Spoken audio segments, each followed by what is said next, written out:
बांग्लादेश की मौजूदा हिंसा पर शेख हसीना का बड़ा बयान। क्या कुछ कहा, बताएंगे आपको विस्तार से। नमस्कार, न्यूज़ 18 का डिजिटल प्लेटफॉर्म देख रहे हैं आप और मैं हूं रितु सिंह। न्यूज़ 18 को दिए गए एक एक्सक्लूसिव इंटरव्यू में शेख हसीना ने आरोप लगाया है कि बांग्लादेश में बढ़ती हिंसा, अल्पसंख्यकों पर हमले और मुक्ति संग्राम के इतिहास को मिटाने की कोशिशें 1971 की दर्दनाक यादों की गूंज हैं। बांग्लादेश की पूर्व प्रधानमंत्री और अवामी लीग प्रमुख शेख हसीना ने पाकिस्तान को लेकर एक बार फिर गंभीर आरोप लगाए हैं। उन्होंने कहा है कि बांग्लादेश में आज जो हिंसा, अस्थिरता और सामाजिक विभाजन दिखाई दे रहा है वो 1971 के मुक्ति संग्राम के दौर की दर्दनाक यादों की गूंज जैसा है। न्यूज़ 18 को दिए गए खास और एक्सक्लूसिव इंटरव्यू में पूर्व प्रधानमंत्री शेख हसीना ने एक प्रश्न के जवाब में ये बात कही। इंटरव्यू में सवाल किया गया कि क्या पाकिस्तान एक बार फिर बांग्लादेश में उसी तरह का दमनकारी माहौल पैदा करने की कोशिश कर रहा है जैसा 1971 में किया गया था, जब पाकिस्तानी सेना पर 2 लाख से ज्यादा बांग्लादेशी महिलाओं के साथ बलात्कार किया था।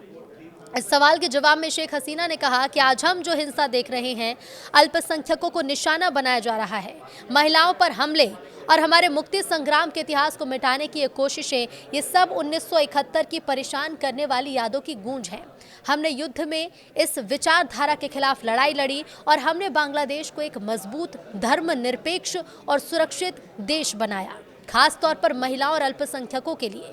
पाकिस्तान के साथ स्थिर, रचनात्मक संबंध रखना हमारे देश के हित में है, लेकिन हमें मजबूत नेतृत्व की भी ज़रूरत है, न सिर्फ अपने देश की रक्षा के लिए बल्कि देश के भीतर रहने वाले लोगों की रक्षा के लिए भी। उन्होंने स्पष्ट कहा कि बांग्लादेश पाकिस्तान के साथ स्थिर और रचनात्मक संबंध रखना चाहता है, लेकिन इसके लिए मजबूत और जिम्मेदार नेतृत्व अनिवार्य है।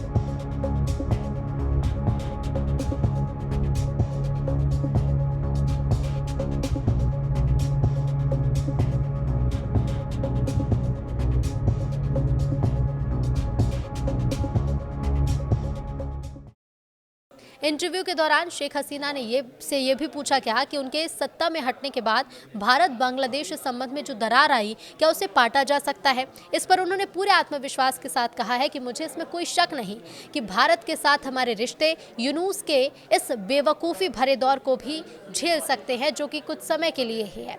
भारत सिर्फ एक रणनीतिक पार्टनर नहीं है बल्कि एक ऐसा मित्र है जिसके साथ हम अपनी संस्कृति, इतिहास और 4000 किलोमीटर का बॉर्डर साझा करते हैं।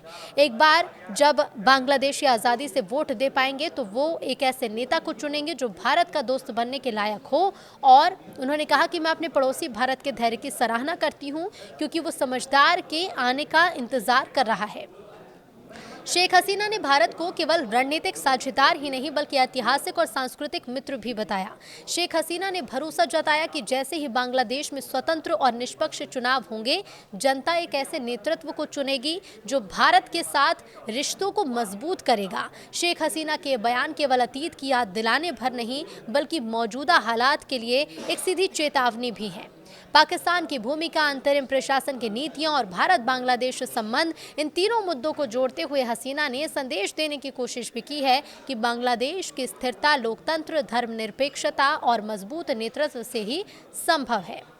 बांग्लादेश की सबसे लंबे समय तक प्रधानमंत्री रही शेख हसीना वाजेद ने अपने राजनीतिक जीवन की शुरुआत एक लोकतंत्र समर्थक प्रतीक के रूप में की थी, लेकिन अगस्त 2024 में 15 साल तक सत्ता में रहने के बाद उनके शासन के खिलाफ हुए बड़े पैमाने के विरोध प्रदर्शन के चलते उन्हें देश छोड़ना पड़ा।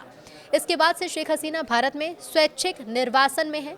17 नवंबर 2025 को ढाका की एक विशेष ट्रिब्यूनल अदालत ने उन्हें मानवता के खिलाफ अपराधों का दोषी ठहराते हुए मृत्युदंड की सजा सुनाई। अदालत ने पाया कि 15 जुलाई से 5 अगस्त 2024 के बीच हुए विरोध प्रदर्शन पर की गई घातक कार्रवाई के आदेश शेख हसीना ने दिए थे। हालांकि शेख हसीना ने अपने खिलाफ लगाए सभी आरोपों को राजनीति से प्रेरित बताया है। बता दें कि बांग्लादेश में 12 फरवरी 2026 को संसदीय चुनाव कराए जाएंगे। ये बांग्लादेश के 13वें चुनाव होंगे और ये चुनाव पिछले साल हुए छात्र नेतृत्व वाले आंदोलन के बाद देश का पहला राष्ट्रीय मतदान होगा, जिसमें पूर्व प्रधानमंत्री शेख हसीना को बांग्लादेश छोड़ना पड़ा था। बांग्लादेश के चुनाव आयोग ने चुनावों को लेकर आवश्यक निर्देश भी दिए हैं।